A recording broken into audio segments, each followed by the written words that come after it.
السلام عليكم ورحمة الله وبركاته. ازيكم عاملين ايه؟ يا رب تكونوا جميعا بخير وصحة وسعادة. النهاردة برد على فيديو أستاذنا الدكتور كرم أنيس، حفظه الله. أستاذنا الدكتور كرم في الفيديو الأخير عن مزايا وعيوب أمريكا كان اتكلم عن ان امريكا لما هتخشها طبعا لازم تكون هارد وورك، ولازم تكون راجل بتشتغل جامد 13 و15 ساعة في اليوم، وهتلاقي نفسك داخل المعجنة وداخل المفرمة. الفيديو جميل ورائع، والكلام ده صحيح 100%. في دي انا متفق معاه تماما. انت في امريكا فعلا عادي انك تشتغل 12 ساعة في اليوم و16 ساعة في اليوم كمان. الكلام ده انا ما بختلفش فيه معاه. امال انا بختلف معاه بقى في ايه النهاردة مضطر اختلف معاه في نقطتين اتنين. اول خرافة قالها استاذنا الدكتور كرم، هي ان انت في امريكا لو هتبقى شغال كويس وساعات طويلة، بعد 5 سنين هتقف على رجلك وتعمل ملايين. يا اخوانا الكلام ده مش صحيح بالمرة. انت لو اشتغلت 5 سنين وكنت عايش فيها عيشة متواضعة، مشارك السكن مع ناس اخرين، وبتقتصد في الانفاق، انت ممكن اللي تعمله انك تدخر بعض المال اللي يسعفك لبضعة اشهر في حالات الطوارئ. هو ده اللي ممكن تعمله بعد 5 سنين، بحيث انك انت ما تبقاش في ورطة كبيرة لو ما كانش لو فقدت وظيفتك مثلا يعني. فهو ده اللي انت ممكن تقدر تعمله في خلال ال5 سنين. طبعا هو اتكلم قال ان الموهوب هيقدر يعمل ملايين بعد 5 سنين، وان المجتهد هيقدر يعمل ملايين. يا اخوانا طبعا لا انفي ان في موهوبين ومجتهدين قدروا يعملوا ملايين، بس طبعا مش بعد 5 سنين. ده اولا.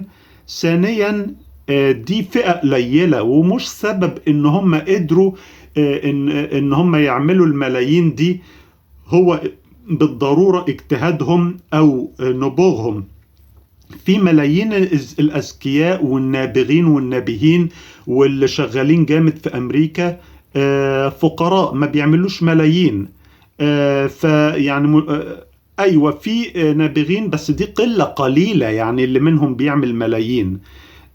برضو دي نقطة أحب أوضحها وأركز عليها. فاللي يقول لك لما هتبقى موهوب في أمريكا هتعمل ملايين وهتشتري بيوت وهتشتري سيارات، الكلام ده يا اخوانا كلام فارغ. الكلام ده لا يمت للحقيقة بصلة. ماشي حضراتكم؟ وبالذات لو البيت ده يعني في مكان كويس ما فيهوش جريمة.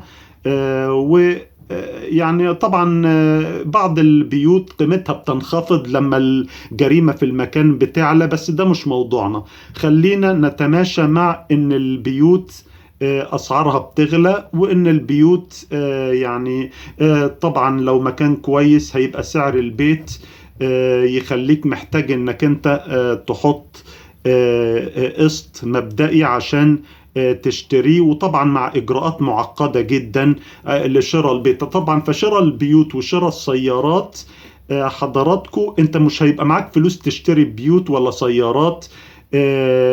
حتى لو كنت بتشتغل يعني 15 ساعة في اليوم 5 سنين، حتى لو بتشتغل 7 أيام في الأسبوع، الكلام ده يا إخوانا مبالغ فيه. لا شغل 15 ساعة في اليوم و7 أيام في الأسبوع هيجيب لك بيوت ولا هيجيب لك سيارات ولا هيخليك مليونير. وعلى فكرة بقى أحس إن هو بروفيسور في الجامعة. أحب أعرفكم إن البروفيسور نفسه في الجامعات الأمريكية ما بيعملش ملايين.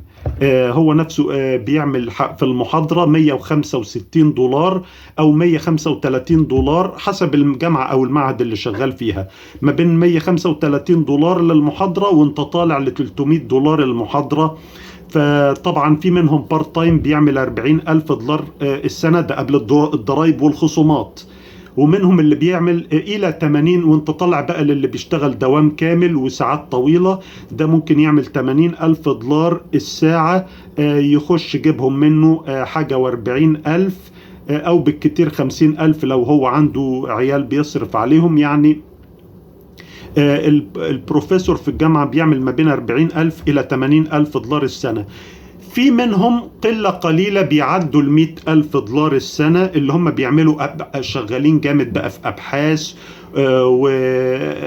واختراعات والحاجات دي. ده مرتبه ممكن يوصل يعدل 100,000 دولار السنة. بس انت حتى لو عملت 100,000 دولار السنة يا اخوانا في امريكا، هيصفصفوا لهم على حاجة و50,000 دولار، يعني هتصرف منهم مصاريف قد كده. فمنين هتيجي الملايين؟ فكروا معايا، يعني لو انتوا شايفين ان كلامي ممكن يكون غلط، فكروا معايا الملايين هتيجي ازاي ومنين، سواء من شغلانة بروفيسور او من اي شغلانة متوسطة. معايا حضراتكم؟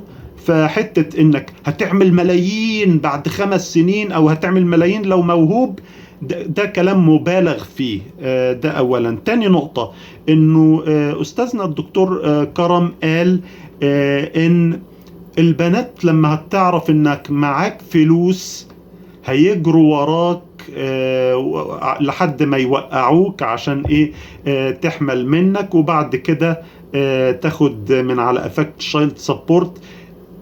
سمعت انا مجرد سماع ان الكلام ده حصل، ولكن احب اوضح لكم نقطة، ان مفيش بنات في امريكا بتجري ورا رجالة على المستوى العام. هو الراجل بيحاول ممكن يجري ورا 10 بنات او 100 بنت بمعنى اصح. ممكن واحدة منهم لما تعرف ان معاه فلوس توافق ان اللي جري وراها بالمشوار ده انها تمشي معاه. بس اوضح لكم، فما فيش بنت بتجري ورا راجل في امريكا.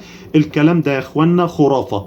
انا نفسي اللي عشت في امريكا اكتر من ربع قرن، انا والناس اللي اعرفهم كلهم، ما حدش فينا هوبت ناحيته البنات. مش هقول لكم جريوا ورانا ولا حتى فتحوا معانا حوار ودي، هقول لكم ما فيش بنات هوبت ناحيتنا يعني. فبس الكلام عشان يكون واضح، في امريكا لا بنات هيجروا وراك بالمشوار، دي حاجة، ولا من ناحية تانية هتعمل ملايين بمجرد انك تكون ذكي ومجتهد. مع الاقرار ان في ناس عملت ملايين، انا ما بقولش ان ده ما بيحصلش نهائيا. في ناس بتعمل ملايين الدولارات يا اخوانا في مصر وفي موزمبيق وفي جمهورية افريقيا الوسطى وفي كل مكان في الدنيا. انا ما بقولش ان في حاجة اسمها مستحيل، مش ده اللي انا بقوله. وان كانت الفرصة قد تكون اقل صعوبة في امريكا لان الاقتصاد بتاعها اكبر، ولكن الموضوع مش سهل، عشان بس نكون واضحين. فهتذاكر وتجتهد طبعا. في ناس ربنا بيوسع لها في رزقها المادي، ناس تانية ربنا يديها رزق أقل مع راحة بال أكتر. يعني سبحانه بيوزع الأرزاق بالطريقة التي يراها صحيحة. عموما أرجو أن الصورة تكون وضحت، وأشكركم على المشاهدة، والسلام عليكم ورحمة الله وبركاته.